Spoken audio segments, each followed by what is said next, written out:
Yeah, I'm gonna go off here. So let's just start with the overdoses. So up to June 2020, overdoses were 81,000 plus.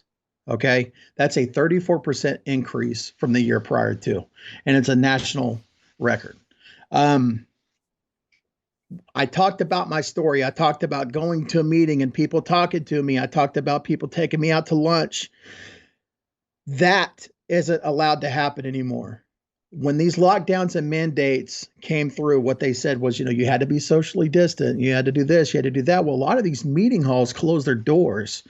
And so for those of you not in the know on 12-step recovery, like there's a part of their traditions is that they are fully self-supporting through their own contributions, which means that they have to have donations in order to keep their doors open.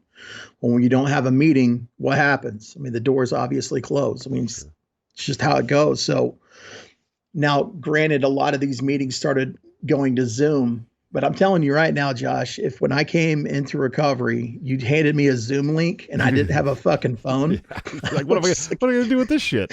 The fuck are you talking about? Like, no, it's not going to happen, man. On top of that, so when I went to facilities, like I would go to detox facilities and, I talked about cleaning up. One of the things that they would do is that these groups would come in from the outside. So a 12-step meeting would come inside and say, hey, look, this is who I am. This is where I've been.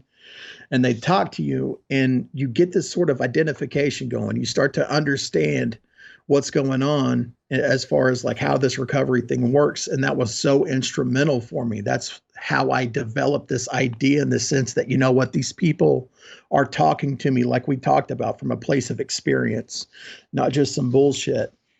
That's no longer allowed to happen because of the COVID scare.